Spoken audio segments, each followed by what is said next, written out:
먼저 블록체인의 개념에 대하여 설명해 드리겠습니다. 2007년 나카모토 사토시라는 프로그래머에 의해서 개발이 되었으며, 사토시라는 프로그래머는 글로벌 금융위기 사태를 통해 중앙 집권화된 금융 시스템의 위험성을 인지하여 만들었다고 합니다. 이 블록체인은 누구나 열람할 수 있는 장부의 거래 내역을 투명하게 기록하고 여러 대의 컴퓨터에 이를 복제해 저장하는 분산형 데이터 저장 기술입니다. 여러 대의 컴퓨터가 이 장부에 기록되어 있는 거래 내역을 봐서 기록을 검증하여 해킹을 막습니다. 가상화폐를 거래할 때 해킹을 막기 위한 기술이라고 보면 됩니다. 공공거래 장부라고도 불립니다. 블록체인을 이용한 거래 과정에 대하여 설명해 드리겠습니다. 블록에 데이터를 담아 체인 형태로 연결한 후에 수많은 컴퓨터에 동시에 이를 복제해 저장합니다. 중앙 집중형 서버에 거래 기록을 보관하지 않고 거래에 참여하는 모든 사용자에게 거래 내역을 보여주며 거래 때마다 모든 거래 참여자들이 정보를 공유하여 데이터 위조와 변조를 방지합니다. 그림을 잠시 살펴보겠습니다. A가 B에게 거래를 요청합니다. 그러면 그 해당 거래와 관련된 블록을 생성해 네트워크상 모든 참여자들에게 전송을 하죠. 그러면 그 정보 상호 검증이 완료가 됩니다. 그러면 그 완료된 블록을 체인에 결합하고 그러면 A와 B의 거래가 완료가 되는 것입니다. 검증이 끝나고 나서. 하브의 알고리즘에 대하여 설명해 드리겠습니다. 컴퓨터 과학에서 사용하는 용어입니다. 시스템이 분산화되어 있을 때 시스템 간의 특정 데이터에 대해서 동일한 값을 유지하기 위해 고안된 개념인데요. 블록체인과 같은 P2P 네트워크에서는 네트워크에 참여하는 모든 참여자들이 동일한 데이터를 복사하여 가지고 있습니다. 그렇기 때문에 원본과 사본의 구별이 없습니다. 하지만 이렇게 되면 통일된 의사결정을 내릴 수 있는 이 권위가 있는 중앙이 존재하지 않는데요. 그렇게 될 경우 정보의 지연이나 미도달 사태가 생기거나 이중송신에 따른 처리 중복이나 잘못된 정보에 의한 오작동 등의 위험이 있습니다. 이를 방지하기 위해서는 생성된 블록의 정당성을 검토하고 해당 블록을 블록체인에 연결하기 위한 네트워크 참가자들의 합의를 얻는 과정이 필요한데, 이를 합의 알고리즘이라고 합니다. 합의 알고리즘에는 여러 종류가 있는데요. 그 종류들에 대해서 하나하나 설명해 드리도록 하겠습니다. 작업 증명에 대해서 먼저 설명드리겠습니다. POW라고 하는데요. 블록체인에서 가장 보편적으로 사용 중입니다. 컴퓨팅 파워를 이용하여 특정 난이도의 해시값을 역함수 해시화하여 넌스 값을 계산해내고 이를 검증하는 것으로 합의를 도출하는 방식입니다.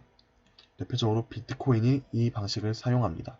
그림을 보면 블록을 생성하고 그 블록을 참여자들에게 전송한 다음에 넌스 값을 계산하여 채굴하고 참여자들이 이 유효성을 검증하고 그 다음에 이 유효성이 검증이 완료된 블록이 체인에 연결되어 새로운 블록을 생성합니다.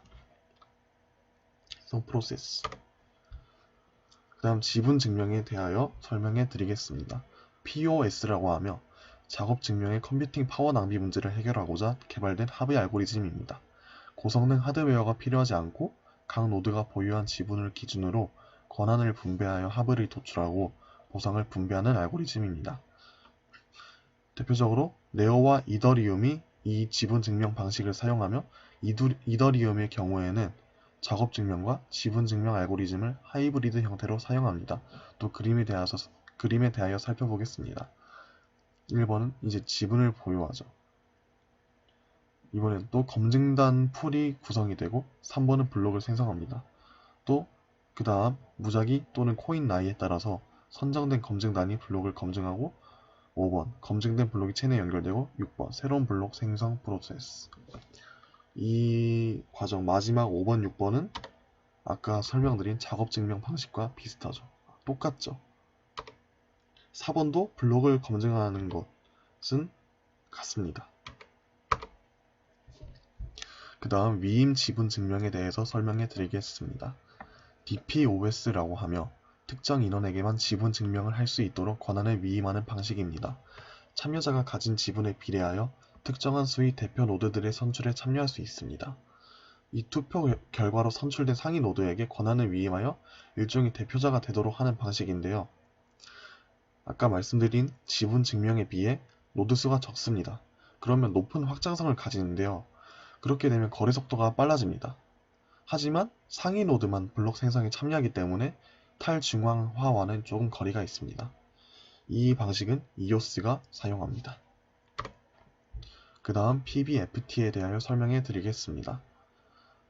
비잔틴 장군 문제를 해결하고자 고안된 합의 알고리즘으로 참여 노드의 다수결 투표 메커니즘을 도입한 3단계 프로토콜을 이용한 합의 도출 방식입니다. 이는 프라이빗 블록체인에서 널리 이용되는데요. 하이퍼레저나 R3 코다가 이 방식을 사용합니다. 그리고 비잔틴 장군 문제가 무엇인지에 대하여 설명해 드리자면, 아까 PBFT가 비잔틴 장군 문제를 해결하고자 했죠. 이 문제가 많이 심각한 건데요.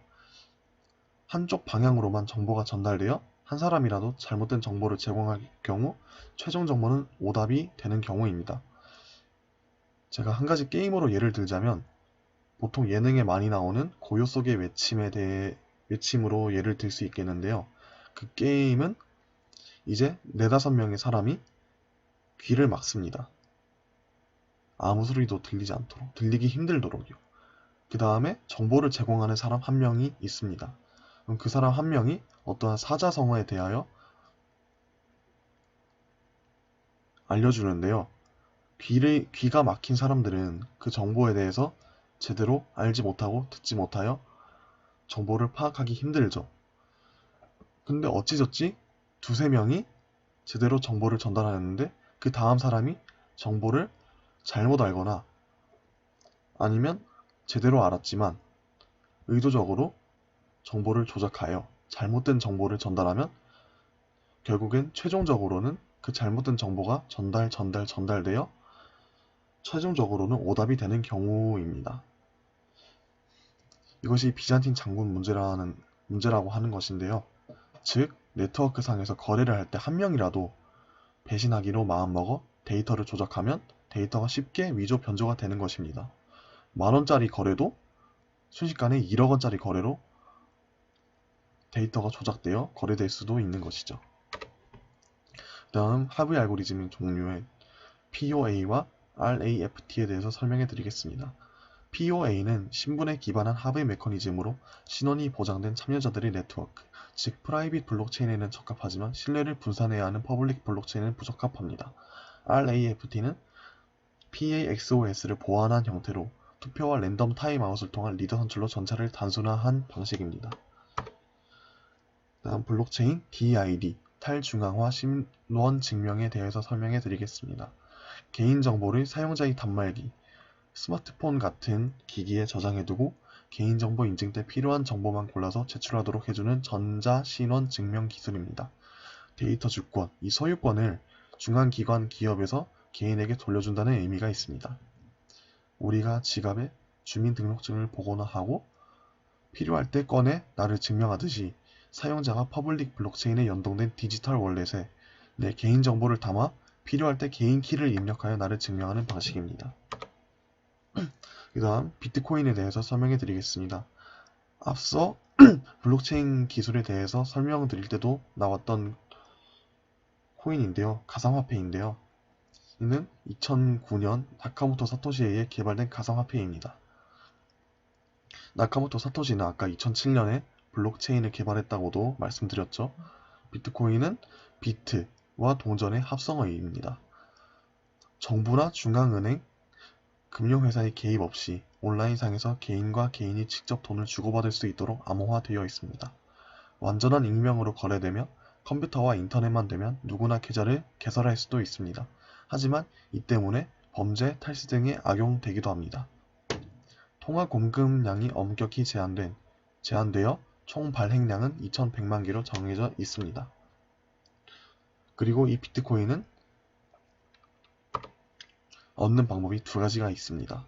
컴퓨터 프로그램으로 수학 문제를 풀어 비트코인을 채굴하는 방식과 두 번째는 가상화폐를 거래하는 시장에서 비트코인을 구입하는 방식이 있습니다. 이 컴퓨터 프로그램으로 수학 문제를 풀어 비트코인을 채굴할 수 있는데요. 현재는 이미 비트코인이 채굴될 만큼 채굴되어 있어서 수학 문제가 완전 극한으로 어려워져 있기 때문에 일반적인 컴퓨터로는 채굴하기 어렵습니다. 그리고 블록체인의 활용에 대하여 설명해 드리겠습니다. 첫 번째, 유통 분야의 사례인데요. 유통 분야의 사례로는 대표적으로 IBM과 월마트의 협업이 있습니다. IBM의 블록체인 플랫폼 기반으로 월마트는 신선식품의 유통 이력 추적과 배송 서비스를 실시하고 있는데, 망고 이력 추적 시스템이나 중국에서의 돼지고기 유통 이력 추적 프로젝트가 대표적입니다. 이전까지는 원산지 및 유통 이력이 수기와 종이 문서에 기록되어 추적에 많은 어려움이 있었는데, 블록체인의 도입으로 추적의 용이성과 함께 투명성이 크게 제고되었습니다. 그 다음, 블록체인의 활용으로 금융거래의 사례를 말씀드릴 수 있습니다. 금융거래 분야로 지불수단으로서 암호화폐를 사례로 들 수 있는데요. 대표적인 경우로 비트코인이 있죠. 실제로 비트코인으로 결제 가능한 온라인 및 오프라인 쇼핑몰들이 수천 개가 있으며, 글로벌 암호화폐 결제 처리 업체 비트페이에 따르면 2019년에는 한 해 동안 10억 달러 상당의 암호화폐 결제를 처리하였고, 그 중에서 비트코인의 비중이 가장 높았다고 합니다.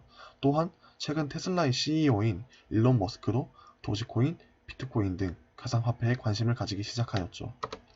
그 다음, 공공서비스의 사례에 대하여 설명드릴 수 있습니다. 요르단 난민 캠프의 사례가 있는데요. UN 주도로 요르단 난민 캠프의 시리아 난민들에게 홍채 정보를 이더리움 기반의 블록체인에 기록한 사례인데, 홍채 인식으로 개인을 식별하여 UN 세계 식량 계획에서 제공하는 재정 지원을 받을 수 있도록 한 것입니다. 이렇게 함으로써 난민들에게 원조금의 이중 지급을 막을 수 있고, 기부자들은 자신의 기부금이 어떻게 횡령되는지, 어떻게 쓰이는지 확인 가능하며, 지급 실행 기관에 나가는 수수료 비용이나 기부금의 송금 등 행정 비용이 절감되고, 기부자와 모금기관, 수혜자가 연결되며 기부금의 집행 동의와 투명한 공개가 가능하다는 장점이 있습니다. 그렇기 때문에 돈을 어떻게든 빼돌릴 수가 없는 것이죠. 또 블록체인의 미래에 대해서 제 생각을 말씀드리겠습니다. 블록체인의 가치는 이미 예전부터 주목이 되어 왔으며, 현재는 전 세계적으로 증명이 많이 되어 있죠. 또 블록체인 기술과 여러 기술들을 융합하기 위한 개발이 지금도 진행 중입니다. 현재는 이런저런 대회도 많이 개최되고 있죠. 또 블록체인을 이용한 거래의 안정성을 이용하여 많은 쪽으로 활용이 될 것이라고 봅니다. 또 현재도 수많은 사례가 존재하고 생겨나고 있으며, 사회가 진정으로 공평하고 공정하게 나아갈 수 있도록 하는 열쇠라고 생각합니다. 현재 탈세와 횡령 문제는 지금도 거론되고 있고, 이 문제를 해결하기가 많이 어렵습니다. 그리고 많이 이 어둠의 세계 쪽에서는 진짜 수많은 이 돈을 빼돌리고 있는데요. 블록체인 기술을 이용하여 이를 많이 방지할 수 있을 것이라고 저는 생각합니다. 그렇기 때문에 블록체인의 미래는 밝다라고 간단하게 말씀드릴 수 있습니다. 저희 발표는 여기까지 마치겠습니다. 지금까지 들어주시고 봐주셔서 감사합니다.